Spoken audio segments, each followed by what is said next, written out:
तुमची शुगर 600च्या खाली असेल 8 दिवसात म्हणजे अगदी पहिल्या दिवसापासूनच तुमची रक्तशर्करा, तुमची ब्लड शुगर लेवल नियंत्रित व्हायला सुरुवात होईल. अनेक वर्षे उपवासावर माझा डायबिटीस कंट्रोल ठेवलेला आहे. माझं HbA1c 6च्या आतमध्ये आहे.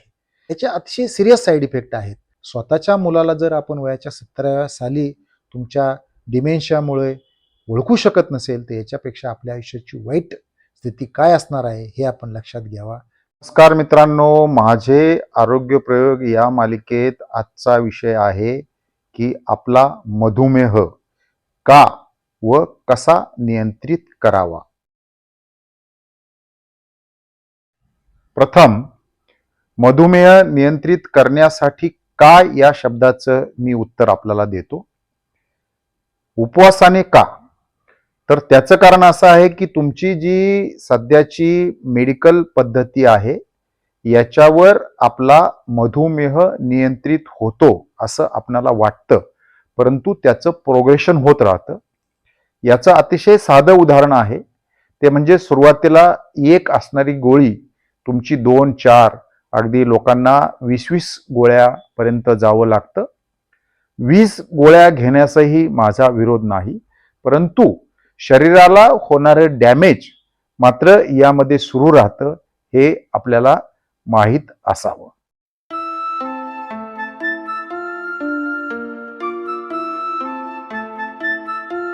खरं तर मधुमेहाच्या गोळ्या सुरू असताना पुढे आपल्याला ब्लड प्रेशर, हार्टच्या संदर्भात कोलेस्ट्रॉल, ब्लॉकेजेस असेल, नपुसकपणा असेल, युरिन इन्फेक्शन असेल, पायाचे गँग्रीन सारखे आजार असतील, या आजारांची यादी जी आहे ही यादी फार मोठी आहे आणि या आजारांची संख्या ही दिवसेंदिवस वाढत जाते. यालाच मधुमेहाचं प्रोग्रेशन असं म्हणतात. आणि या प्रोग्रेशनकडे जर आपल्याला जायचं नसेल तर उपवासावर मधुमेह नियंत्रित करणे आवश्यक आहे.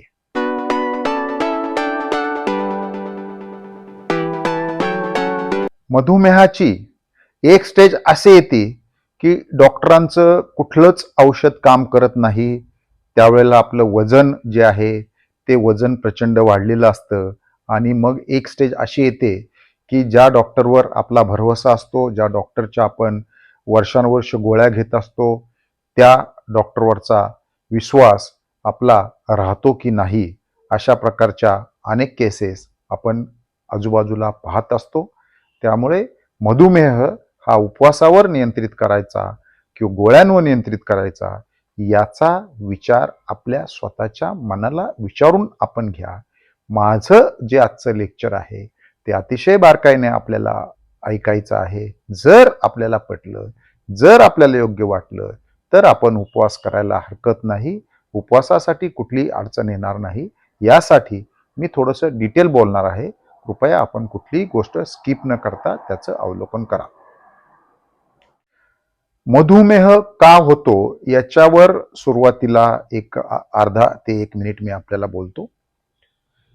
आपल्याला माहिती आहे की पूर्वी माणसाला जेवण करण्यासाठी जंगलात दिवसेंदिवस भटकायला लागायचं आणि मग कंदमुळे किंवा कोण शिकार करून खात असेल त्याप्रमाणे त्याला जेवण मिळवायचं आणि माणूस हा दिवस दिवस उपाशी राहत होता. जसं जसं दिवस बदलत गेले पुढे ॲग्रिकल्चर रिव्हॉल्युशन झालं आणि मुबलक खाद्य आपल्याला उपलब्ध झालं. अगदी 1972च्या दुष्काळामध्ये सुद्धा माणसाला 2 वेळेच्या जेवण्यासाठी किती अडचण होती हे जुनी लोक सांगू शकते. मग ज्या वेळेला हे पुरेसं अन्न उपलब्ध झालं, आपण शेतामध्ये काम करायला लागलो, त्यानुसार आपल्याला दिवसातून 3 वेळा जेवण्याची गरज निर्माण झाली. हे सुद्धा परिस्थिती खरी आहे. परंतु पुढे पुढे आपलं काम करण्याचं प्रमाण बंद झालं आणि जेवणाची वेळा मात्र आपण 2-2 तासांनी खायला सुरुवात केली. साखरेचं मुबलक प्रमाण वाढलं, प्रोसेस फूड मुबलक प्रमाणात वाढलं, पिझ्झा बर्गरच्या कंपन्या आल्या. यामुळं तुमचं जे शरीर आहे ते खाण्याच्या मोडमध्ये कायम राहायला लागलं. खाण्याच्या मोडमध्ये जो असतो त्याला शास्त्रीय भाषेत स्टोरेज मोड असं म्हणतात. स्टोरेज मोड म्हणजे काय की ज्या वेळेला तुम्ही खात असता त्यावेळेला शरीर ते खाद्य शरीरात घेण्यासाठी इन्सुलिन सिक्रेट करतं. खाण्यापासून तयार होणारी जी साखर आहे ज्याला आपण ब्लड शुगर म्हणतो, ही ब्लड शुगर इन्सुलिनच्या रूपाने शरीरात वापरले जाते. परंतु आपल्याकडे तयार होणाऱ्या साखरेचं प्रमाण एवढं प्रचंड आहे की शरीरात अक्षरशः साखरेचा पूर येतो आणि हा आलेला तुमचं पूर थोपवण्यासाठी तुमचं इन्सुलिन पुरेसं काम करू शकत नाही. आणि ज्या वेळेला इन्सुलिन पुरेसं काम करू शकत नाही त्यावेळेला शरीराला असं वाटतं की हा व्यक्ती जे खात आहे ते त्याला गरज आहे. हा कुठंतरी अमेझॉनच्या जंगलामध्ये पुढचे 10 दिवस फिरायला जाणार आहे आणि म्हणून हा स्टोरेज करतो. म्हणून जी एक्सेस शुगर जिची शरीराला आवश्यकता नाही ती शुगर फॅट स्वरूपात शरीरामध्ये साठवली जाते. ही शरीराची अतिशय नैसर्गिक प्रक्रिया आहे. शरीरामध्ये जी शुगर इन्सुलिनमुळे कंट्रोल होत नाही, इन्सुलिनला स्टोरेज हार्मोन असं म्हणतात, या स्टोरेज हार्मोनमुळे जी तुमची ब्लड शुगर लेवल कंट्रोल होत नाही त्यातली अतिरिक्त शुगर तुमच्या शरीरामध्ये फिरत असते. तिचे रूपांतर फॅटमध्ये होते. जनरली तुमचं त्यामुळे कोलेस्ट्रॉल वाढतं, ट्रायग्लिसराईड वाढतं आणि शेवटी ही जी शुगर आहे ही शुगर कुठंतरी जाऊन फॅटमध्ये स्टोरेज होते. जनरली विविध अवयवाच्या जवळपास स्टोरेज होते. जर लिव्हरवर स्टोअर झाली तर तिला फॅटी लिव्हर पुढं तयार होतं. पॅन्क्रियाजवर जर स्टोअर झाली त्याला फॅटी पॅन्क्रियाज म्हणतात. याच प्रकारे तुमच्या विविध अवयवाभोवती हे फॅट जे आहे हे शुगर पासून तयार झालेलं फॅट जे आहे हे फॅट स्टोअर होत जातं आणि मग स्टोअर झालेलं फॅट आपल्या पोटावर, पाठीवर म्हणजे नितंबावर येतं आणि वेगवेगळ्या अवयवापासून आपल्याला ढेरी वाढायला लागते. ज्यावेळेला आपल्याला पोट सुचतं, ज्यावेळेला आपल्या शरीरावर इतर कुठेतरी चरबीचा साठा होतो त्यावेळेला मात्र आपल्याला इन्सुलिन रेजिस्टन्स नावाचा आजार किंवा त्याला मेटाबॉलिक सिंड्रोम असं म्हणतात किंवा सिंड्रोम एक्स असं म्हणतात, हा आजार झालेला आहे असं आपण समजावं. ज्या वेळेला आपल्याला चरबीचा साठा किंवा चरबी पॅन्क्रियाजमध्ये साठते, लिव्हरमध्ये साठते त्यावेळेला या अवयवांच्या कार्यक्षमतेवर अतिशय मोठा परिणाम होतो.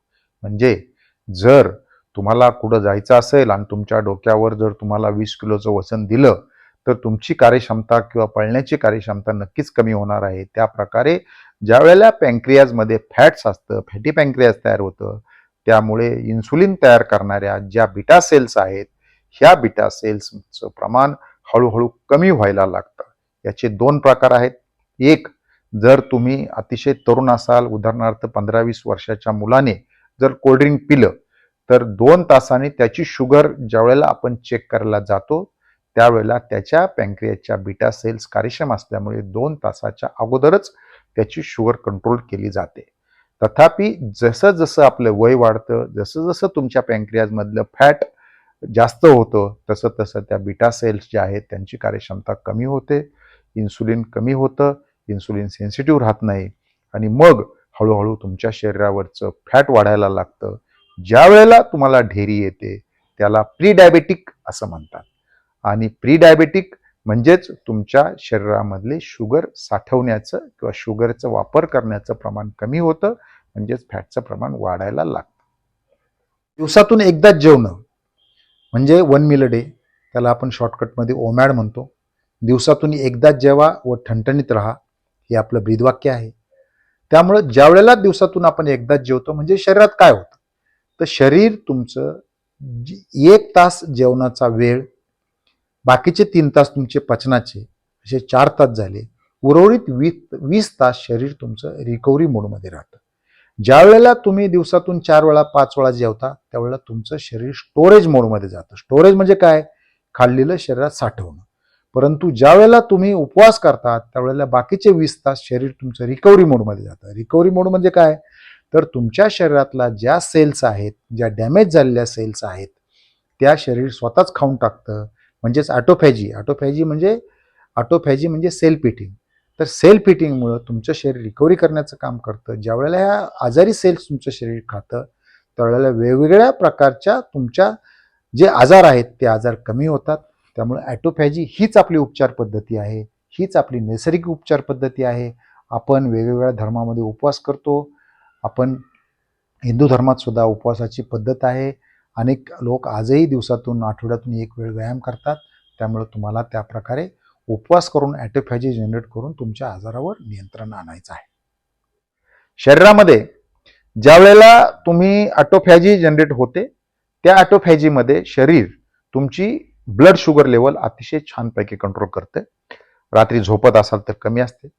पहाटे 4 ते 6ला, ज्याला डॉन फिनॉमिना असं म्हणतात, त्या डॉन फिनामध्ये शरीर सकाळी शुगर सोडते, जी फास्टिंगमध्ये आपली जास्त येते. तुम्ही वॉकला गेला तर तुमची अजून सोडते. तुम्ही जिमला गेला तर त्याच्यापेक्षा जास्त सोडते. ज्यावेळेला जिमवून घरी आला तर ती कमी करते. म्हणजे थोडक्यात शरीर हे स्वतःहून शुगर कमी जास्त करत असते, हे आपण लक्षात घ्या. त्यामुळे ॲटोफॅजीमध्ये ज्यावेळेला बॉडी असते त्यावेळेला बॉडी रिकव्हरीचं काम करते, रोगी सेल्स खाऊन टाकते आणि तुम्हाला निरोगी बनवण्यासाठी मदत करते. तुमचं एक्सेस स्टोरेज फॅट असेल त्या फॅट त्यावेळेला वापरते. उपवास करण्यासाठी तुम्हाला मनाचा निग्रह करावा लागतो. मनाचा निग्रह केला आणि एकदा आपल्याला वाटलं की ज्या गोळ्यांमुळे आपल्याला साईड इफेक्ट होतात, ज्या गोळ्यांमुळे आपला पुढे एक एक अवयव तुमचा अडचणीत येणार आहे, तुमच्या अवयवाला आजार लागणार आहे, हे जर मनाशी केलं तर शुगर कंट्रोल व्हायला फार वेळ लागत नाही. माझं मध्ये लेट्स अप मराठीवरील जो व्हिडिओ व्हायरल झाला होता, तेव्हा आळंदीच्या एका व्यक्तीची शुगर 4 ते 5 दिवसात कमी झाली. त्यांनी मला हॉस्पिटलमधून तो पेपरच त्यांनी पाठवला आणि अशा प्रकारे शुगर कंट्रोल होण्याची अनेक उदाहरणं आपल्याकडे आहेत. फक्त उपवास करताना आवश्यक त्या गोष्टीचं आपल्याला नॉलेज करून घेणं आवश्यक असतं.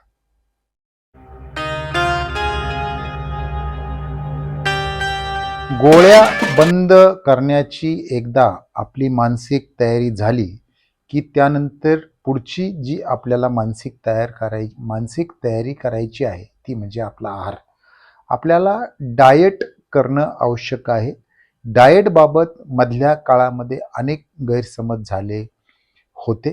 सुदैवाने अमेरिकन डायबिटीस असोसिएशन यांनी सुद्धा आपला जो आहार असतो, डाएटरी गाईडलाईन्स ज्या आहेत त्या अमेरिकेने सुद्धा आपल्याला दिलेल्या आहेत. त्यामध्ये त्यांनी आता 360 डिग्री बदल केला आहे. त्यांचं आता असं म्हणणं आहे नव्याने, अमेरिकेचा उल्लेख यासाठी करतोय की अमेरिकेच्याच गाईडलाईन्स जनरली जगभर लागू राहतात. आपल्याला पण गाईडलाईन्स अमेरिकेच्याच लागू होतील, पण त्याला यायला कदाचित वेळ लागेल. आत्ता कालच मला वाटतं एक 10 दिवसांनी जॅसन फंग यांनी पण अमेरिकेच्या गाईडलाईनविषयी एक छोटासा यूट्यूबला व्हिडिओ टाकलेला आहे, तो पण आपण पाहू शकता. परंतु अमेरिकन गाईडलाईन्स ज्या आहेत, या नव्या अमेरिकन गाईडलाईन्सनुसार तुम्हाला आता 0.8 ग्रॅम पर किलो वजनाच्या प्रोटीन तुम्हाला जे आवश्यक होतं ते आता त्यांनी 1.2 टू 1.6 ग्रॅम पर किलो, म्हणजे 100 किलोच्या माणसाला दिवसातून 120 ते 160 प्रोटीन घ्यावं असं त्यांनी सांगितलेलं आहे. दुधाचे पदार्थ, डेअरी, फुल फॅट डेअरी, पूर्वी स्किम मिल्कवर सगळ्यांचा जोर होता, आता फुल फॅट डेअरी घेता येईल असं ते म्हणतात. त्यांनी दारूच्या सेवनामध्ये सुद्धा बदल केलेले आहेत. पूर्वी म्हणायचे की 2 ड्रिंक घ्या, 2 ड्रिंक म्हणजे 2 पेग. आता त्यांचं म्हणणे कमीत कमी प्या. म्हणजे थोडक्यात त्यांनी सांगितलंय की दारू पिऊ नका. म्हणजे असे जे बदल आहेत ते आता बदल केलेले आहेत. याचा अर्थ पूर्वीचा आपला डाएट चुकीचा होता, हे यातून सिद्ध होतं. डाएटविषयी आपण परत कधीतरी बोलू. परंतु गोळ्या बंद केल्यानंतर डाएट सुद्धा करायला पाहिजे, हे तुम्हाला महत्त्वाचं आहे. जर तुम्ही डाएट योग्य केला तर तुमच्या शुगरचं प्रमाण जे आहे ते कमी होण्याला फार वेळ लागत नाही. मी तुम्हाला सांगितलेलं आहे की तुमची शुगर किती कमी होती हे तुम्हाला 8 दिवसात कळेल आणि 8 दिवसात तुमचा उत्साहसुद्धा तुमच्या लक्षात येईल.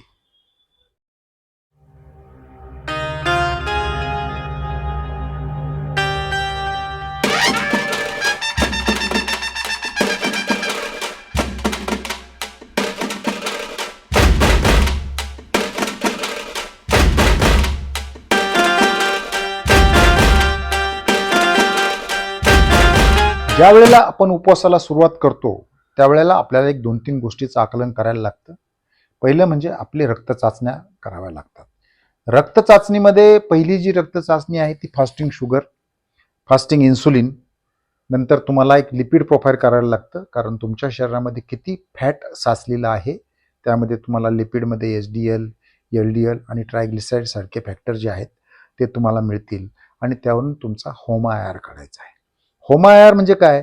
HOMA-IR म्हणजे फास्टिंग इन्सुलिन गुणिले फास्टिंग शुगर डिवायडेड बाय 405 हे गुणोत्तर तुमचं 0.4 ते 1.5च्या मध्ये असायला पाहिजे. मग जर तुमचं 1.5च्या मध्ये नसेल तर तुम्ही समजून घ्यायचं की तुम्हाला इन्सुलिन रेजिस्टन्स मेटाबॉलिक सिंड्रोम किंवा सिंड्रोम एक्स हा आजार आहे आणि या आजाराची जर तुम्हाला त्याला परत करायचं असेल, त्याचं रिमिशन करायचं असेल, त्याला पाठीमागं फिरवायचं असेल, त्याला नियंत्रित करायचं असेल तर उपवास हा एकमेव पर्याय आहे. ही गोष्ट आपण लक्षात घ्यावी. आता जर तुम्ही फास्टिंग इन्सुलिन केलं तर तुम्हाला असं लक्षात येईल की फास्टिंग इन्सुलिनची रेंज डॉक्टर 2 ते 25 देतात. परंतु ज्या वेळेला HOMA-IR आला, पूर्वी इंडियामध्ये करत नव्हते, आता 1-2-4 वर्षामध्ये करायला लागले, तर HOMA-IR म्हणजे homeostatic model assessment of insulin हे जे आहे याच्यामध्ये तुम्हाला जर तुमचं HOMA-IR नॉर्मलमध्ये पाहिजे तर तुम्हाला शुगर जर तुमची 100 धरली तर तुम्हाला तुमचं इन्सुलिन 5च्या आतमध्ये असायला पाहिजे फास्टिंग इन्सुलिन. म्हणजे तुम्हाला 1.5 असेल तर फास्टिंग इन्सुलिन तुमच्या 7च्या आतमध्ये यायला पाहिजे. आणि हे जर फास्टिंग इन्सुलिन तुम्हाला कमी करायचं असेल तर तुम्हाला उपवास करण्यासाठी पर्याय नाही. ही गोष्ट सुद्धा आपण लक्षात घ्यायला पाहिजे. त्यामुळे HOMA-IR, फास्टिंग ब्लड ग्लुकोज आणि लिपिड प्रोफाईल ह्या 3 टेस्ट तुम्हाला उपवास करण्याच्या अगोदर करून घ्याव्या लागतील. आपला जो आहार आपल्याला फिक्स करायचा आहे त्यापूर्वी आपल्याला शरीरामध्ये इन्फ्लेमेशन म्हणजे शरीरामध्ये असलेली सूज ती कशी ओळखायची? तर बऱ्याच लोकांच्या स्किनवर चट्टे येतात, काहीतरी एकदम रिॲक्शन येते. तर ही ज्या इन्फ्लेमेशनची जी तुमची पातळी आहे, ह्या इन्फ्लेमेशनची पातळी तुम्हाला तुमच्या शरीरामधली ओळखून घ्यावी लागते. ही पातळी ओळखण्यासाठी किंवा तुम्हाला इन्फ्लेमेशन आहे, ह्या इन्फ्लेमेशन सुद्धा मेटाबॉलिक सिंड्रोमचाच एक भाग आहे, तर ते ओळखायला लागेल. आणि त्यासाठी तुम्हाला omega-3 to omega-6 ज्याचा रेशो बरोबर नाही असे फूड आयटम्स तुम्हाला तुमच्या आहारातून कमी करावे लागतील. म्हणजेच याला इन्फ्लेमेशन विरहित तुम्हाला आहार घ्यावा लागेल. हे सुद्धा आपण लक्षात घ्यावं. गोळ्या बंद करण्यासाठी सगळ्यात महत्त्वाची स्टेप म्हणजे तुमची शुगर किती आहे ते तपासावं लागेल. बऱ्याच वेळेला काय होतं की आपली एवढी शुगर जास्त आहे, मग आपल्याला गोळ्याच बंद करता येणार नाही, मग आपल्याला नेमकं काय करायचं असा प्रश्न आपल्या पुढे राहतो. याबाबत मी आपल्याला एक सांगेल की जर तुम्ही मायो क्लिनिक जे जगप्रसिद्ध आहे, अनेक डॉक्टर त्याला रेफर करतात, यांच्या वेबसाईटवर गेला तर 600 पेक्षा जास्त शुगर असेल तर शरीराला अतिशय सिरियस साईड इफेक्ट होतात असं म्हणणं आहे. मग आपण काय करायचंय की जर आपली शुगर 600 पेक्षा कमी असेल तर आपल्या डॉक्टरला हे दाखवा. मायो क्लिनिकमधलं मायो क्लिनिकच्या वेबसाईटचं शक्य असेल तर प्रिंटआउट घ्या आणि आपल्या डॉक्टरला दाखवा की मी उपवास करायचा आहे, मी डाएट करणार आहे आणि आपण मला मार्गदर्शन करा. आपल्या डॉक्टरला जर उपवासाविषयी माहीत नसेल तर उपवासात तज्ज्ञ असलेल्या डॉक्टरचा आपण सल्ला घ्या आणि 600च्या वर ज्याची शुगर आहे त्यांनी डाएट करून 600च्या खाली आणावी आणि ज्याची 600च्या खाली आहे त्यांनी उपवास करायला हरकत नाही, प्रोव्हाइडेड दॅट तुमच्या डॉक्टरांची तुम्हाला संमती पाहिजे.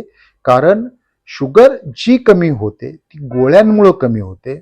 शुगर जर तुम्ही उपवास केला तर शुगर मात्र कमी जास्त तुमच्या गरजेप्रमाणे काम ठेवण्याचं काम हे तुमची शरीर करतं. म्हणजे जर तुम्ही व्यायामाला गेला आणि तुम्ही फास्टिंगमध्ये असाल तर तुमची शुगर वाढवण्याचं काम करतं. तुम्ही व्यायाम केला, तुमची शुगर अतिशय जास्त असेल तर ती कमी करण्याचं काम शरीर करतं. किंवा शरीर जे आहे हे अतिशय कॉम्प्युटरपेक्षा शरीराचं जे आकलन आहे ते कितीतरी पटीनं अधिक असतं. त्यामुळे शरीराला पूर्ण न्याय द्या. शरीर तुमचं रिकव्हरी मोडमध्ये टाका आणि शरीर रिकव्हरी मोडमध्ये जाण्यासाठी तुम्हाला एकच अडचण असते, ती म्हणजे तुम्ही डायबिटीसच्या घेण्यात येणाऱ्या तुमच्या गोळ्या.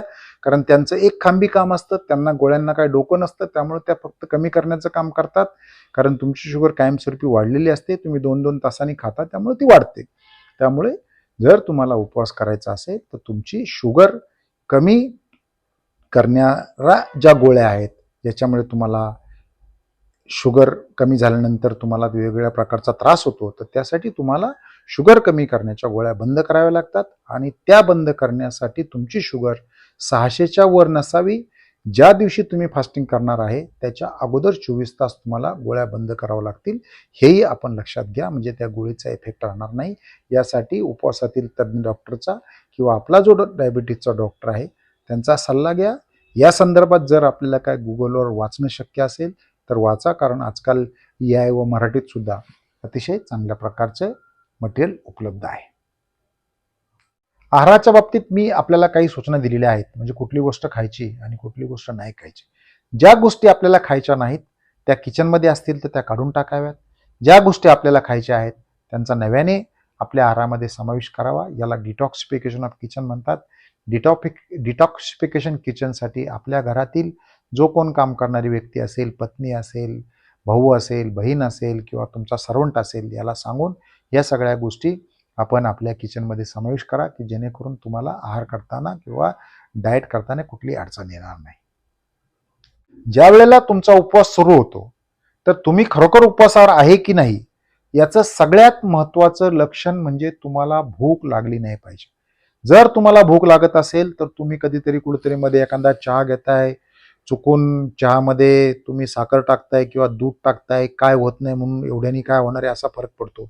जर तुम्हाला उपवास करताना भूक लागली तर तुम्ही ओमॅडवर म्हणजे 1 मीलवर नाही आहे हे सिद्ध करा. जनरली दिवसातून जे 2 वेळा जेवतात त्यांना दिवसभरात प्रचंड भूक लागती. जेवायच्या वेळेला त्यांचा जीव कासावीस होतो किंवा जे क्रॅश डाएट करतात, डाएटिंग करतात, त्यांच्या चेहऱ्यावर निस्तेजपणा येतो, त्यांच्या चेहऱ्यावर सुरकुत्या येतात. परंतु 1 मील अ डे करणाऱ्या माणसाची त्वचा तुकतुकीत होते, त्वचा चांगली होती. माझं बघा, माझं वय वर्ष 58 आहे. मी आत्ता 26 तास फास्टिंगमध्ये आहे, परंतु मला कुठला थकवा जाणवत नाही, ना मला भूक लागते. त्यामुळे ही उपवासाची लक्षणं समजून घ्या. जर उपवासामध्ये तुम्हाला भूक लागत असेल तर तुम्ही उपवास तुमचा बरोबर चाललेला नाही, तुमचं काही चुकतंय. तुम्ही मला कमेंट करा, मी तुम्हाला त्याविषयी सांगेल. उपवासाची लेंथ किती असावी याबाबत बऱ्याच लोकांचं म्हणणं असतं. जनरली उपवासाची लेंथ 12 तासापासून सुरू करायची असते. तुम्हाला किती फरक पडतो? आता बऱ्याच लोकांना 12 तास जर उपवास केला तर मधल्या काळामध्ये 12 तास उपवास करून बऱ्याच लोकांना फरक पडत नाही. मग 12च्या ऐवजी 16 करा, 18 करा, 20 करा, 21 करा, 22 करा, 23 करा, 24 करा. 24 तासापेक्षा जास्त जो उपवास होतो त्याला एक्सटेंडेड फास्ट म्हणतात, म्हणजे 24 ते 48 किंवा 24 ते 72. काही लोक 36 करतात, कोण 48 करतात. तुमच्या कॅपॅसिटीप्रमाणे करा, परंतु उपवासाची लेंथ जी आहे ती हळूहळू वाढून न्या. सर्वसाधारणपणे ऑटोफॅजी जनरेट व्हायला 20 तासापेक्षा अधिकचा वेळ लागतो. म्हणून उपवासाची लेंथ 20 तास आणि 4 तास जेवण, 21 तास 3 तास जेवण, 22 तास 2 तास जेवण, 23 तास 1 तास जेवण. म्हणजे काय तर 20व्या तासानंतर तुम्ही जेवले तो 24 तासाच्या आतमध्ये परत काहीतरी खाऊन घ्या आणि मग बाकीचे 20 तास पुढे राहा. जशी जशी तुमच्या पॅन्क्रियाची क्षमता आहे त्याप्रमाणे उपवास करावा. सर्वसाधारणपणे ज्या वेळेला आपण डायबिटीजचा आहार सुरू करतो त्यावेळेला पहिली गोष्ट जी आपल्याला करायची आहे ती म्हणजे सकाळी उठल्यावर चहा, काळा, कॉफी, काळी, ग्रीन टी, रेग्युलर, यामध्ये कोणत्याही परिस्थितीत साखर अथवा दूध टाकायचं नाही. जर फार भूक लागली तर हे घ्या, याने भूक गेली नाही तर ॲपल सायडर व्हिनेगार जे 15 ml मी तुम्हाला घ्यायला परवानगी दिलेली आहे, ते म्हणजे स्ट्रॉ प्लास्टिकचा भेटतो, कागदाचा भेटतो, त्या स्ट्रॉनी 15 ml जर तुम्ही 2 वेळा घेतलं तर चालेल. एवढं करूनही तुमची जर भूक गेली नाही तर तुमच्या काळ्या चहामध्ये 1 चमचा तूप, काळ्या कॉफीमध्ये 1 चमचा तूप टाकलं आणि जरी तुम्ही 3 वाजेपर्यंत 2 वेळा घेतलं तरी तुमची भूक जाईल. मानसिकता तुम्ही एकदा केली की तुम्हाला भूक लागणार नाही, कारण शरीर ज्या वेळेला तुम्हाला भूक लागते त्यावेळेला जे हंगर म्हणजे भुकेचं जे हार्मोन आहे ते शरीराने सोडलेलं असतं. शरीर तुम्हाला विचारतं की भूक लागलेली आहे, काय करायचं. त्यावेळेला तुम्ही शरीराला सांगायला पाहिजे की बाबा भरपूर फॅट मी स्टोअर करून ठेवलेलं आहे, त्याच्यावर तू शिफ्ट हो आणि पाणी वगैरे मी पितो आता. त्यामुळं जर तुमच्या शरीराला तुम्ही सांगितलं की फॅटवर स्विच होत तर फॅटवर स्विच होतं. हळूहळू ज्या वेळेला तुम्हाला सवय होईल त्यावेळेला मधल्या काळात जे तूप घ्यायचं आहे चहामध्ये, ते तूप कॉफीमध्ये घ्यायचं आहे ते बंद करा आणि तुम्ही 3 वाजेपर्यंत तुम्हाला जेवणाची वेळ मारून न्यायची आहे. शक्य झाल्यास कुठेतरी बाहेर फिरून या. फिरून आला, कामं केलं तर मग भुकेची वेळ येत नाही किंवा भुकेचं आपल्याला भान राहत नाही. हा पर्याय मी नेहमी वापरतो, कारण ज्यावेळेला मला वाटेल की घरात बसून मी तरी काहीतरी खाईल, तर एक 2-3 तास कुठेतरी आपलं महत्त्वाचं काम असेल ते आपण करून यायचं. सकाळी 7 ते 3 हा जो वेळ आहे, याच्यामध्ये आपण अजून एक गोष्ट करतो ती म्हणजे व्यायाम. मग ज्या वेळेला तुम्ही व्यायाम करता, तुम्ही उपाशी असाल तर अतिशय चांगला व्यायाम होतो. मी अतिशय चांगला व्यायाम करतो. मी जिम करतो. ह्या म्हणजे वॉक असेल, रनिंग असेल किंवा तुमची जिम असेल, याच्यामध्ये तुमच्या शरीरातलं अन्न, कारण तुम्ही आदल्या दिवशी 3-4 वाजता जेवलेलं असाल, त्यामुळे अन्न संपलेलं असतं रात्रीच. परंतु जे थोडंफार काही रेसिड्यू शिल्लक असेल, ते जर तुम्ही व्यायाम केला, तर व्यायामामुळे ते सगळं संपून जातं आणि ॲटोफॅजीचं स्पीड प्रचंड प्रमाणात वाढतं. 2 पट, 3 पट, 4 पट वाढतं. त्यामुळे तुम्ही जो 1 दिवसाचा उपवास करणार असेल किंवा दिवसातून एकदाच जेवणार असेल, तुम्ही जर मधल्या काळामध्ये जर व्यायाम केला, हार्ड व्यायाम केला, तर तुमच्या ॲटोफॅजीचं स्पीड, तुमच्या व्यायामाची तीव्रता त्याच्याप्रमाणे अनेक पटीने वाढतं. त्यामुळे व्यायाम जो आहे तो ॲटोफॅजीचं स्पीड वाढण्यासाठी तुम्हाला त्याचा समावेश करायचा आहे.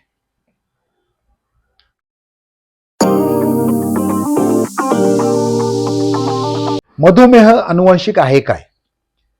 तर मधुमेह अनुवांशिक असता तर मग आपल्या अनेक पिढ्यांमध्ये पूर्वी कधीच तो नव्हता कोणालाच, मग आता का आला? तर मधुमेह अनुवांशिक नाही.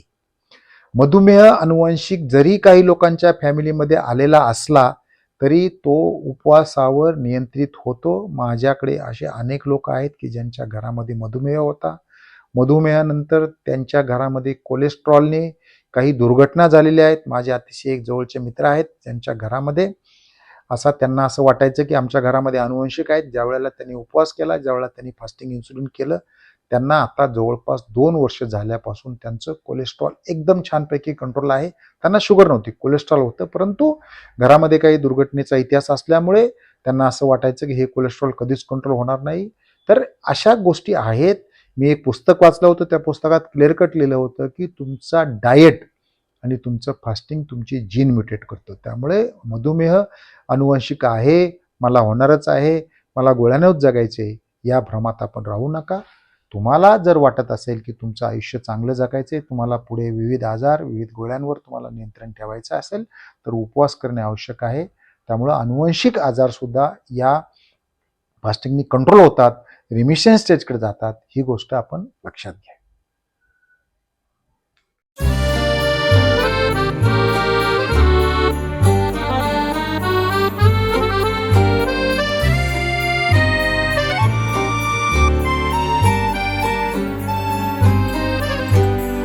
ज्या वेळेला तुम्ही दुपारचे 3 वाजाल आणि ज्यावेळेला तुमचं जेवण सुरू करायचं असेल, त्यावेळेला जेवणाच्या अगोदर एक पूर्ण लिंबू पाण्यामध्ये टाकून घ्यायचे.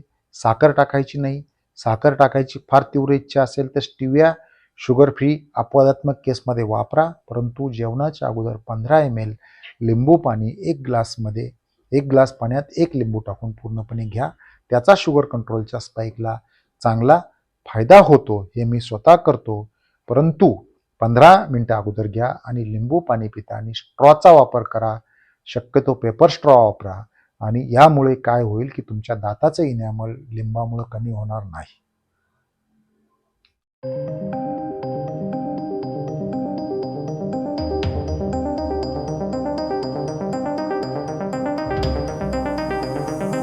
जेवणास सुरुवात करताना आपण सुरुवातीला घेतलेलं आहे लिंबू पाणी, त्यानंतर 15 मिनिटांनी तुम्हाला जेवायला सुरुवात करायची आहे.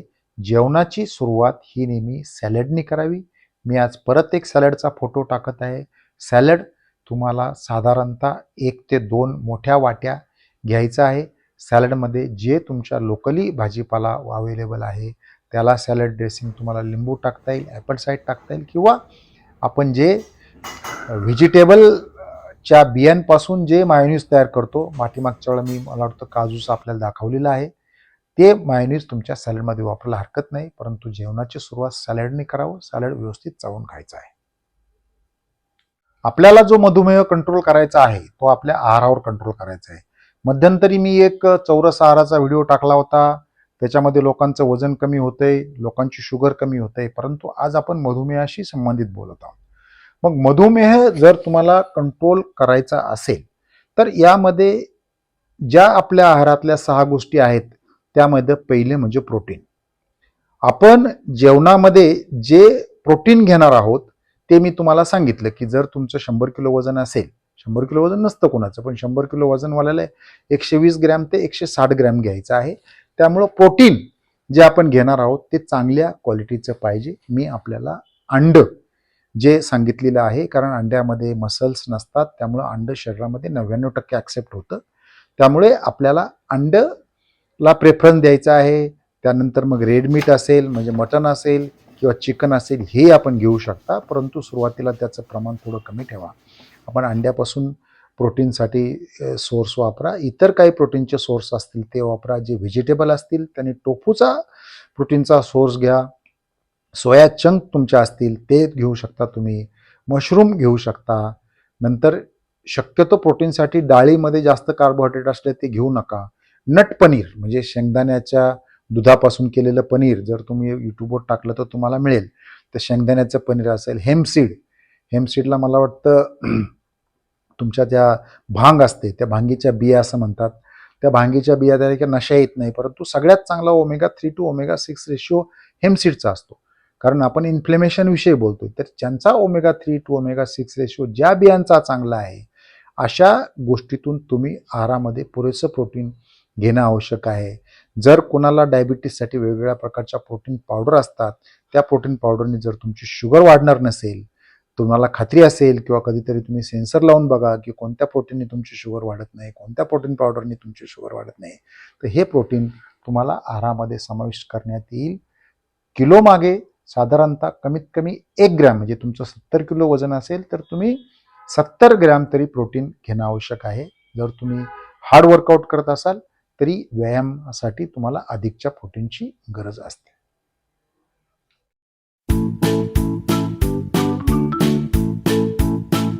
शरीराचा 2 नंबरचा जो पिरॅमिड आहे प्रोटीन नंतर तो आहे फॅट.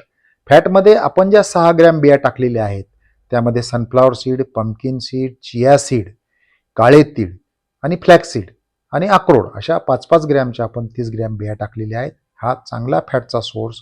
याच्यामध्ये व्हिटॅमिन्स मिळतात, याच्यामध्ये मिनरल्स मिळतात. ह्या न्यूट्रिशनच्या हिशोबाने आपण टाकलेले आहेत. त्यामध्ये चॉकलेट पावडर जिचा आपल्याला नायट्रिक ऑक्साईडसाठी उपयोग होतो, ती चॉकलेट पावडर त्यामध्ये टाकलेली आहे. त्यामध्ये मी 10 ग्रॅम डिंक टाकलेला आहे जो फायबरचा सोर्स होतो.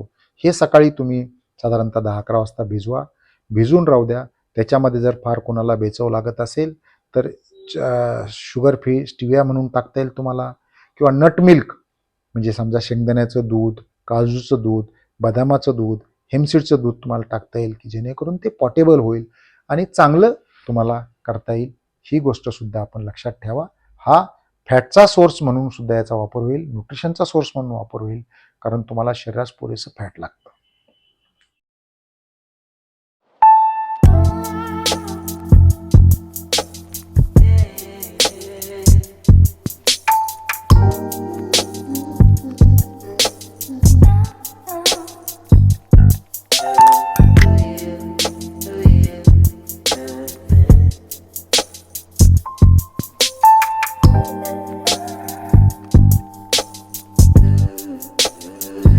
आता मगाच्यापासून मी ओमेगा 3 आणि ओमेगा 6च्या रेशो बाबत बोलत आहे.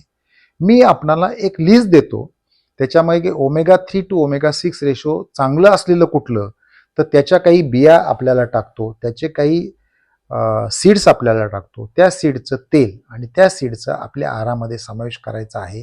कारण ओमेगा 6 जर जास्त असेल तर शरीरामध्ये इन्फ्लेमेशन जे सूज येते आणि मग परत आपल्याला वेगवेगळे आजार होतात. त्यामुळे ओमेगा 3 टू ओमेगा 6चा सगळ्यात चांगला जो काय असेल तो नारळ आहे. आपण नारळाचं तेल आहारात घ्या. तुम्हाला नारळाचा रेग्युलर आहारामध्ये सुद्धा समावेश करण्यात येईल. तुम्हाला फ्लॅक्सीड जे आहेत, जवसाच्या बिया तुम्हाला घेता येईल. चिया सीडचा ओमेगा 3 टू ओमेगा 6 रेशो चांगला आहे. मी तुम्हाला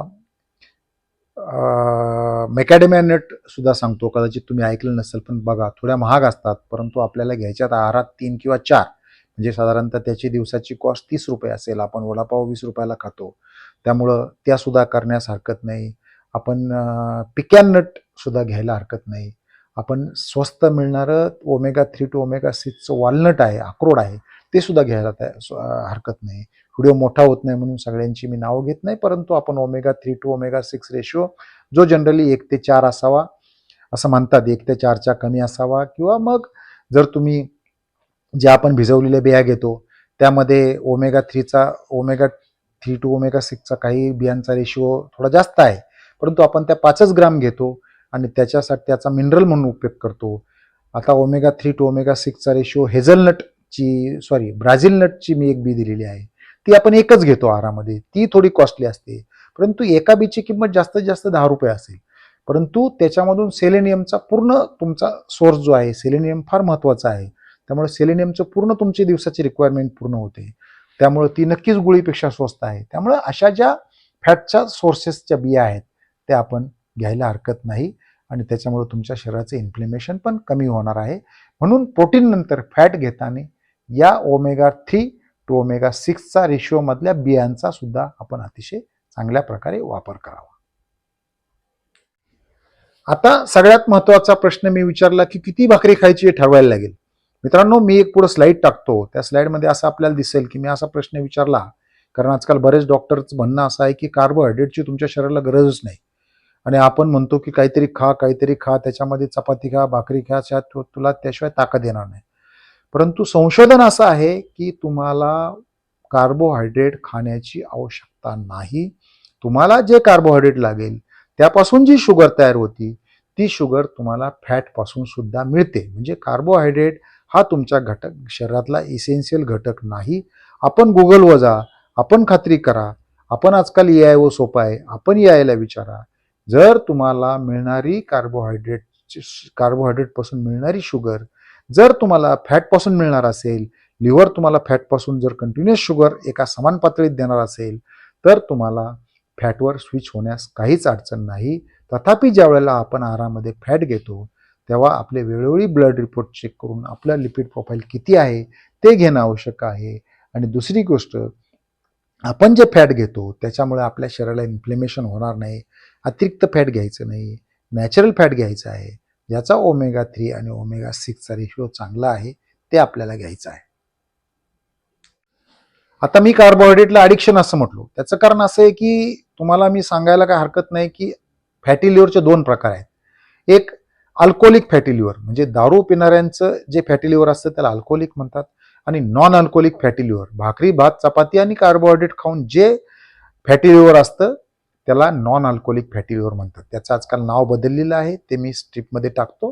परंतु एक गोष्ट लक्षात ठेवा की आजकाल नॉन अल्कोहोलिक फॅटी लिव्हर म्हणजे तुमचे भात, भाकरी, चपाती खाऊन जे फॅटी लिव्हर झालेले आहे त्यांचं प्रमाण जवळपास कितीतरी पटीने जास्त आहे. म्हणजे दारू पिणाऱ्यांपेक्षा ह्या फॅटचं प्रमाण कितीतरी पटीने जास्त आहे.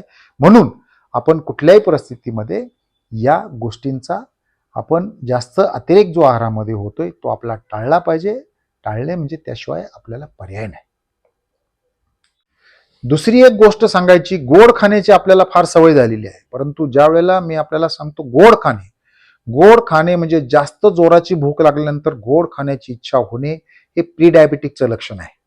त्यामुळे प्री डायबेटिकची जी लक्षणं असतात, म्हणजे फॉर एक्झाम्पल मस येणे, मस म्हणजे तुमच्या स्किनवर टॅग येतात, त्याला आपण मस्सा असं म्हणतो, किंवा स्किनचं डिस्कलरेशन होतं, मानेच्या खाली डिस्कलरेशन होतं, शरीरावर वेगवेगळे मध्ये आधीमध्ये सिट्टे पडतात, हे सुद्धा प्री डायबेटिकचं लक्षण आहे. तुमच्या पोटावर ढेरी येणं हे सुद्धा प्री डायबेटिकचं लक्षण आहे. त्यामुळं प्री डायबेटिक किंवा तुमच्या कमरेची साईज जी आहे, पॅन्टची साईज 34च्या वर जाणे, 35 जाणे हे प्री डायबेटिकचं लक्षण आहे. प्री डायबिटीस म्हणजे काय, तर 100च्या पेक्षा जर तुमची शुगर कमी असेल तर तुम्ही नॉन डायबेटिक असता. 100 ते 125ला प्री डायबेटिक म्हणतात आणि 126च्या वर असेल तर डायबेटिक असं म्हणतो. म्हणजे काय, तर हे जे तुमचं डायबिटीसचं लक्षण आहे याच्यामध्ये भूक लागल्यानंतर गोड खाण्याची इच्छा होणे हे सुद्धा एक प्री डायबिटीसचं लक्षण आहे. ज्या वेळेला तुम्ही गोड खाणं सोडता आणि उपवास करता, एक्सेस कार्बोहायड्रेट सोडता, तर तुमच्या समोर कुठलीही मिठाई असेल तरी तुमचं शुगर क्रेविंग जातं. हा उपवासाचा सगळ्यात महत्त्वाचा फायदा आहे. तुमच्यासमोर कुणीही पंचपक्वान्न खात असेल तरी तुम्हाला शुगर खाण्याची इच्छा होत नाही. हे मी स्वतः माझ्या अनुभवाने अनुभवत आहे. माझे ज्या लोकांची शुगर कमी झालेली आहे, ज्या लोकांचं फास्टिंग इन्सुलिन कमी झालेलं आहे, त्यांच्या बाबतीत हे खरं आहे. असे माझ्याकडे अनेक लोक आहेत, अनेक मित्रमंडळी आहेत, हे पण आपल्याला सांगतो.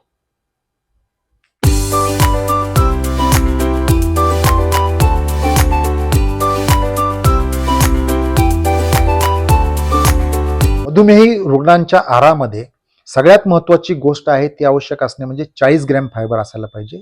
मी फायबरसाठी तुम्हाला 2 फायबरचे लाडू घेण्याचा सल्ला दिलेला आहे. तुमची जे भाकरी, भात, आमलेट जे असेल त्याच्यामध्ये 20 ग्रॅम ओट फायबर पावडर टाकण्याचा सल्ला दिलेला आहे. मी ज्या बिया भिजवतो त्या बियामध्ये मी 10 ग्रॅम डिंक टाकतो. गरज भासली तर मेथीची टरफलं 10 ग्रॅम टाकतो आणि परत एक चॉकलेट पावडर, जी प्लेन चॉकलेट पावडर आजकाल मार्केटमध्ये भेटती, ती प्लेन चॉकलेट पावडर जिच्यामध्ये साखर नसते ती टाकतो. तिचाही फायदा होतो. त्यामुळे त्या फॅटच्या सोर्स बरोबर हा फायबर तुम्हाला कंबाईन करता येईल. परंतु कोणत्याही परिस्थितीत जर तुम्ही आहारामध्ये 40 ग्रॅम फायबर जर अगोदर घेतला तर तो अगोदर घेतलेला फायबर नंतर तुम्ही जे कार्बोहायड्रेट घेता ते कार्बोहायड्रेटच्या बॉडी ॲक्सेप्ट करून ज्यावेळेला शुगर स्पाईक होते, तो शुगर स्पाईक जर तुम्ही अगोदर 40 ग्रॅम फायबर तुमच्या आहारामध्ये घेतला तर तो शुगर स्पाईक कमी होतो. फायबरचे अनेक फायदे आहेत. तुम्ही कुठलाही डाएट, कोणत्याही डॉक्टरचा डाएट तुम्ही घ्यायला जा, तो डॉक्टर नेहमी सांगतो की सॅलड घ्या, फायबर घ्या, परंतु कधीही तुम्हाला फायबर मिळत नाही. मी गेले 2014 पासून म्हणजे जवळपास गेले 12 वर्ष ज्यावेळेला माझा डाएट मॉनिटर केला त्यावेळेला मी सॉफ्टवेअरमध्ये टाकायचो आणि माझं कधीही 20-21 ग्रॅमच्या वर मला फायबर भेटलं नाही. म्हणून मी अनेक प्रयत्न करून, अनेक कष्ट करून ही जी फायबरची रेसिपी तयार केली आहे, ही फायबरची रेसिपी आपल्याला माझ्या यूट्यूब चॅनलवर मिळेल. आत्ताही मी आपल्याला सांगतो की तुम्हाला लाडूमध्ये ओट फायबर पावडर, मेथीची टरफलं जी सुद्धा बाजारात भेटतात, डिंक, आपल्याला माहिती आहे की लोक म्हणतात मेथीचे लाडू घ्या, डिंकाचे लाडू घ्या, हे आहे किंवा 5 स्टार हॉटेलमध्ये ओट भेटतात, ओटची खीर भेटते, हे सगळं कारण आहे त्याच्यामधलं. परंतु त्यामधलं कार्बोहायड्रेट पचवायची आपल्या शरीराची आता क्षमता राहिलेली नाही. म्हणून सप्लिमेंट म्हणून आहारामध्ये हे नैसर्गिकच आहे, हे आपण घ्यायचं आहे. त्याचा फायदा म्हणजे तुमचा जो शुगर स्पाईक होतो, जेवणानंतर जी शुगर वाढते ती कमी होण्यास मदत होते.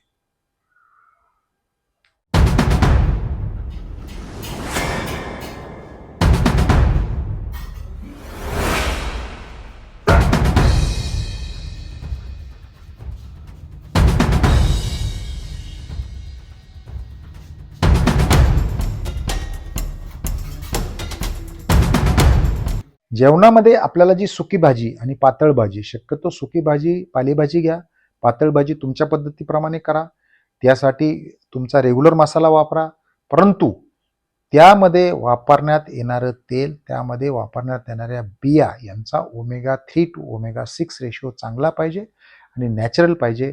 अन्यथा तुम्हाला परत इन्फ्लेमेशनमुळे ॲलर्जीसारखे आजार होऊ शकतात. तुमच्या स्किनवर रॅशेस येणे, तुमच्या स्किनवर लाल डाग पडणे, अशा प्रकारचे आजार होऊ शकतात. त्यामुळे भाज्यांमध्ये वापरणारं तेल, भाज्यामध्ये टाकण्यात येणारे मसाल्याच्या किंवा ज्या तेलबिया टाकाल त्या चांगल्या असतील याची काळजी घ्या. मी या ठिकाणी जे आमलेट तयार करतो त्यामध्ये 1 गावठी अंडं किंवा केज फ्री अंडं किंवा पावशेर अंडं वापरतो आणि 2 ज्याच्यामधलं मी फक्त व्हाईट घेणार आहे ते फक्त व्हाईटसाठी रेग्युलर एग्ज वापरतो. आपणही याप्रमाणे केलं तर भाकरीच्या ऐवजी मी आमलेट वापरतो. त्यामध्ये मी 20 ग्रॅम ओट फायबर टाकलेली पावडर टाकलेली आहे. आपण 15-20 ग्रॅम टाका. आपलं शरीर किंवा आपली शुगर लेवल जर आपल्याला भाकरी अथवा चपाती ॲडजस्ट होत असेल तर आपण त्यामध्ये 20 ग्रॅम ओट फायबर पावडर टाका व तिचा आपल्या आहारात समावेश करा. परंतु हा निर्णय सर्वस्वी आपल्या ब्लड शुगर लेवलला घेऊ द्या. त्यामुळे ते आता माझं कसं आहे की मला 2005 सालीच डायबिटीस होता. त्यामुळे मी नॅचरली मला आता डायबिटीसमध्ये 20 वर्ष झालेत. त्यामुळे मी सेपर साईड म्हणून ती आमलेटमध्ये ते टाकतो आणि मी त्याला आमलेट भाकरी असं नाव दिलेलं आहे.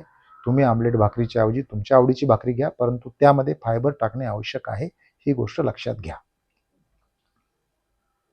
आपण डाएट करत असतो, 1 मीलमध्ये पुरेसं जेवण होत नाही. त्यामुळे जर आपल्याला वाटलं की आपलं जेवण कमी आहे, आपल्याला आठवड्यातून 2 दिवस जास्त जेवायची गरज असेल, थोडंसं जेवण वाढवायची आवश्यकता असेल, तर मी 50 ग्रॅम नारळ, 3 किंवा 4 मॅकॅडेमिया नट, 3 किंवा 4 पिकॅन नट आणि 3 किंवा 4 अक्रोड असं एक कॉम्बिनेशन केलेलं आहे.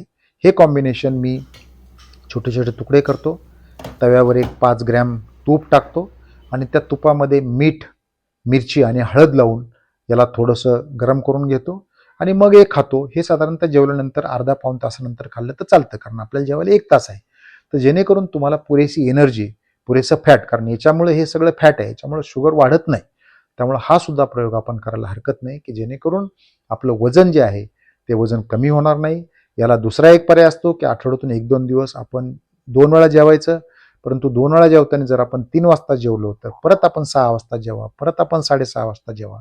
परंतु 2 जेवणामधलं अंतर 4 तास, 4 तासाच्या वर ठेवू नये, की जेणेकरून आपल्या शरीराला फास्टिंगचा पुरेपूर फायदा मिळेल.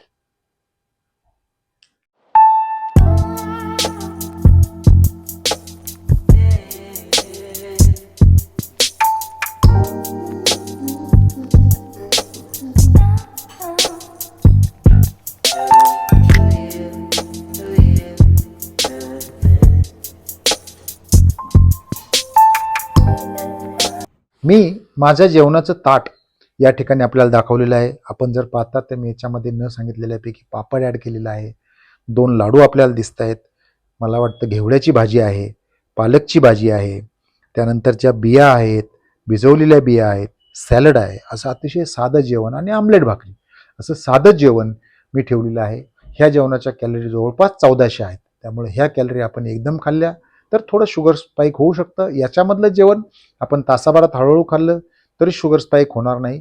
याची आपण जबाबदारी घ्या, कारण आपण ज्यावेळेला 3 वेळा जेवतो त्यावेळेला आपण यातलं एका वेळेला 400-500 कॅलरी खातो. हे जेवण मोठं आहे, त्यामुळे याचं हळूहळू करा. जशी जशी आपली शुगर कंट्रोल होईल तेव्हा मात्र आपण हे पूर्ण जेवण एकाच वेळेला घेऊ शकता, हेही लक्षात ठेवा. फास्ट आणि फिस्ट म्हणजे काय, कंटिन्युअस फास्टमध्ये राहायचं का नाही, आपल्याला काहीतरी एन्जॉयमेंट असतं. त्यामुळे मध्ये माझं एक दिवस 2 किलो वजन कमी झालं.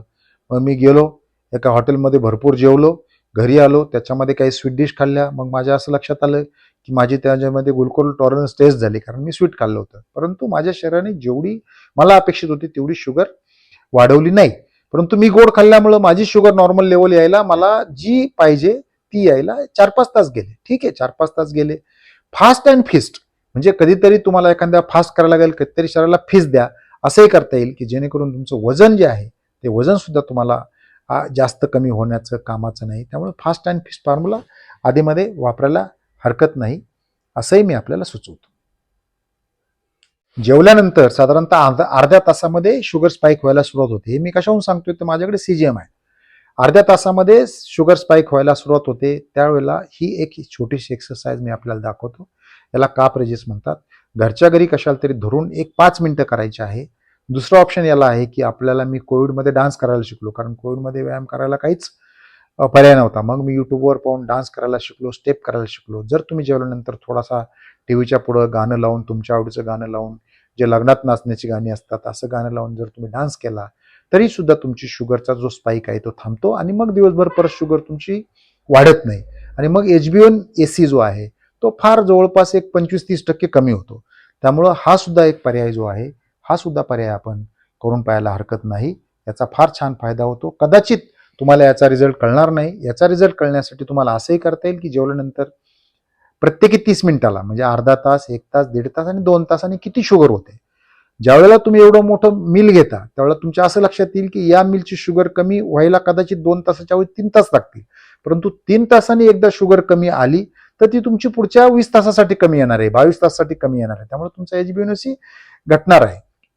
कधी कधी असं माझं होतं, की मग शरीराने एकदम इन्सुलिन सोडलं तर जेवणानंतरची शुगर थोडी जास्त जाते. कधी 150 जाईल, कधी 160 जाईल, कधी 180 जाईल. परंतु ते 180 मग एक तासाभराने जेव्हा परत 140 येते, त्यामुळे 140 नंतर मग 115, 120 अशी राहते आणि दिवसभर अशी राहते. त्यामुळं हे सुद्धा लक्षात ठेवा, की कदाचित जर तुमची 1 मिनिटमुळे 2 तासांनी कमी आली तर 3 तासांनी करून बघा, 4 तासांनी करून बघा. शक्य ज्याला होईल त्यांनी सेन्सर लावा. म्हणजे सेन्सरनी काय होतं, की कळतं. सेन्सर साधारणतः आजकाल एक 4-1 हजार रुपयाला भेटतो, पण तो तुमचा 14 दिवस चालतो आणि 14 दिवसामध्ये कशाने काय खाल्ल्याने शुगर वाढते हे आपल्याला कळतं. आणि त्यामुळे मग कुठला पदार्थ आपल्या आहारातून इलिमिनेट करायचा, कुठला पदार्थ आपल्याला ठेवायचा हे सुद्धा आपल्याला करता येतं. कारण शेवटी आपलं आयुष्य महत्वाचं आहे. त्यामुळे आपल्याला अनेक गोष्टी करणं आवश्यक आहे, ते आपण करा. Perfect.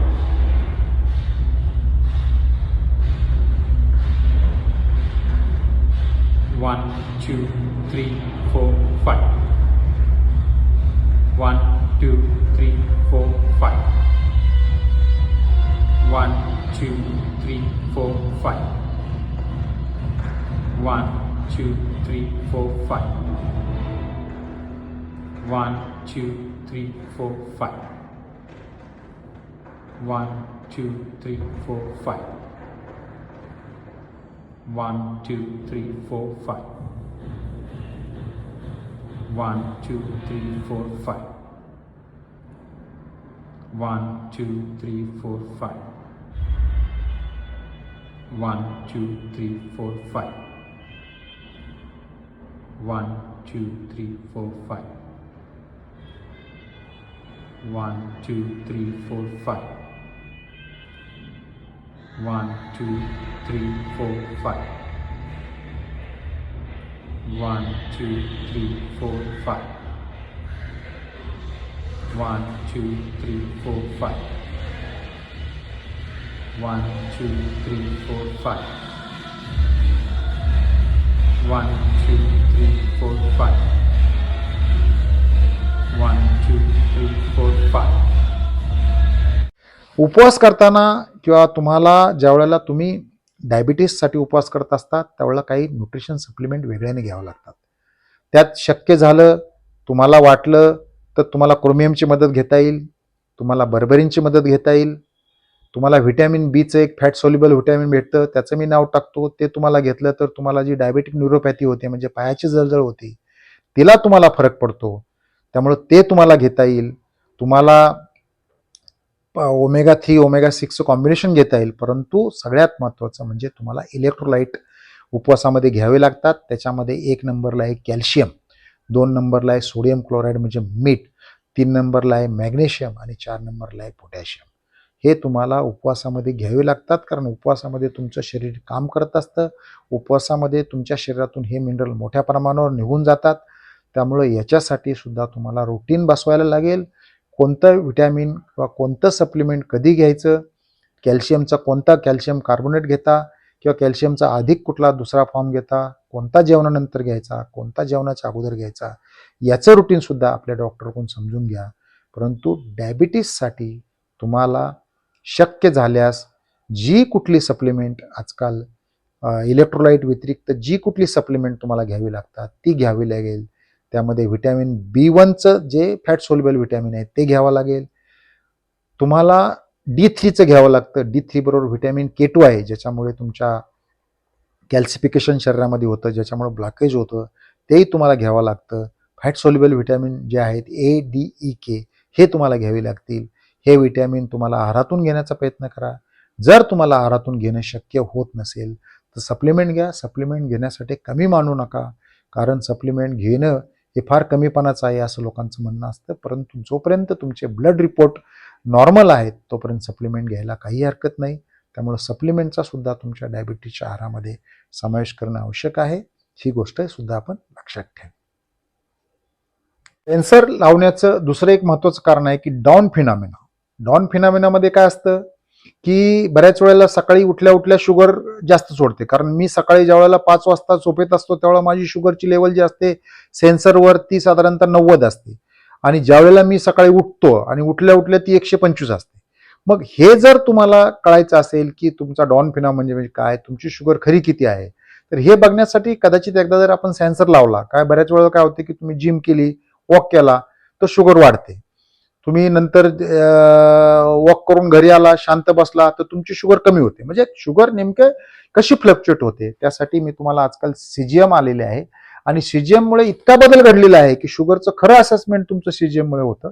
त्यामुळे एखाद्या वेळेला तुमचे हे सगळे फॅक्टर शुगर तुमची कशी बदलते, कारण होणार काय की तुमची शुगर असते 90 परंतु तुम्ही सकाळी झोपेतून उठल्यामुळे तुमच्या शरीराला कळतं ते 125 करते. त्यामुळे खरं असेसमेंट जे आहे ते खरं असेसमेंट तुमच्या CGM वर करता येतं. त्यामुळे एखाद्या वेळेला CGM लावून सुद्धा आपल्या शुगरचं नेमकं काय होतं ते तुम्हाला कळेल. कारण जर जास्त कंटिन्युअस राहत असेल तर तुम्हाला त्याला उपाय करता येतात. ही गोष्ट सुद्धा लक्षात ठेवा. मी आत्ता सांगितलेल्या पद्धतीप्रमाणे तुमची शुगर 600च्या खाली असेल, तुमच्या डॉक्टरांचं दिलेलं मत, उपवास तज्ज्ञाचं घेतलेलं मत आणि त्यानंतर तुम्ही केलेला स्ट्रिक्ट डाएट, यानंतर तुमची 8 दिवसात म्हणजे अगदी पहिल्या दिवसापासूनच तुमची रक्तशर्करा, तुमची ब्लड शुगर लेवल नियंत्रित व्हायला सुरुवात होईल. तथापि दररोज शुगर तुम्ही चेक करून तुमची किती होते, किती कमी होते हे लक्षात ठेवा. अननेसेसरी शुगर वाढणारे पदार्थ म्हणजे अतिप्रमाणात भाकरी, अतिप्रमाणात चपाती, अतिप्रमाणात गोड, अतिप्रमाणात पिझ्झा, अतिप्रमाणात बर्गर, अतिप्रमाणात वडापाव, अतिप्रमाणात कच्ची दाबेली यासारखे पदार्थ थोडे दिवस वर्ज करा. आपल्या आहाराची एकदा शुगर कंट्रोल झाली तर तुम्हाला ते आधीमध्ये घेता येतील. त्यामुळं आपला जो मधुमेह आहे, आपला मधुमेह आपल्याला कंट्रोल करायचा आहे. आपल्याला चांगले निरोग नक्कीच जेवता येईल. मी गेले अनेक वर्षे उपवासावर माझा डायबिटीस कंट्रोल ठेवलेला आहे. माझं HbA1c 6च्या आतमध्ये आहे. माझी ॲव्हरेज शुगर माझ्या सेन्सरनी जी मागाशी दाखवली मला ती 124 आहे. मी गेले 12-13 दिवस जे सेन्सर लावलं ते 124 आहे. म्हणजे थोडक्यात तुम्हाला आता 106च्या खाली येणं म्हणजे हा काय डायबिटीस नाही आहे. म्हणजे हा तुम्हाला कंट्रोल करता येतो. कंट्रोल म्हणजे रिमिशन, आजकाल रिव्हर्सल म्हणत नाही, रिमिशन म्हणतात. त्यामुळे आपण आपला मधुमेह आहे, हा मधुमेह जसा आपला एक एक अवयवाला निकामी करत चालतो. हा एक एक अवयव तुमचा, उदाहरणार्थ जर तुमचा डायबिटिक फीट असेल, गँग्रीन असेल, या आजारामध्ये लोकांचे पाय कापावे लागतात. त्यामुळे त्याचे अतिशय सिरियस साईड इफेक्ट आहेत. त्यामुळे हे सिरियस साईड इफेक्ट टाळण्यासाठी तुम्हाला तुमचा मधुमेह उपवासावर अतिशय सहजासहजी कंट्रोल करता येतं. तुम्हाला फ्रेशनेस राहतो. तुमच्या शुगरची, ब्रेनची शुगर लेवल जास्त असल्यामुळे पुढे जाऊन तुम्हाला पार्किन्सन, डिमेन्शिया सारखे आजार होतात. तुमच्या लक्षात राहत नाही. आपल्या स्वतःच्या मुलाला जर आपण वयाच्या 70व्या साली तुमच्या डिमेन्शियामुळे ओळखू शकत नसेल तर याच्यापेक्षा आपल्या आयुष्याची वाईट स्थिती काय असणार आहे हे आपण लक्षात घ्यावा. म्हणून उपवास करण्यासाठी एकदा विचार करा. कॅज्युअली गोळ्यांच्या मागं लागू नका. आजकाल फास्टिंगविषयी भरपूर लेक्चर्स आहेत. डॉक्टर स्टेन एकबर्गची लेक्चर आहेत. डॉक्टर जेसन फंग ज्यांना फास्टिंग अथॉरिटी म्हणतात त्यांचे लेक्चर आहेत. डॉक्टर इरिक बर्गचे लेक्चर आहेत. हे लेक्चर यूट्यूबवर बघा. त्याच्यामध्ये तुम्हाला हिंदीचं ऑप्शन, मराठीचं ऑप्शनसुद्धा ऐकण्यासाठी सेट करता येतो. हे पहा आणि आपण एक चांगलं आयुष्य जगा. आपण उपवास करा. आपला मधुमेह कंट्रोल होण्यासाठी माझ्या खूप खूप शुभेच्छा आहेत. आपल्या कमेंट्स मला कळवा. मी तुम्हाला उत्तर देण्याचा प्रयत्न करेल. मधल्या काळात मी एक व्हॉट्सअपचा नंबरसुद्धा दिलेला आहे. त्या नंबरवर जर कोणाला काही बोलायचं असेल तर त्या नंबरवर मेसेज करा. मी तुम्हाला नक्की उत्तर देण्याचा प्रयत्न करील. माझी एवढीच इच्छा आहे की आपला मधुमेह कंट्रोल होऊन आपण चांगलं जीवन जगावं. धन्यवाद. थँक्यू. All the best.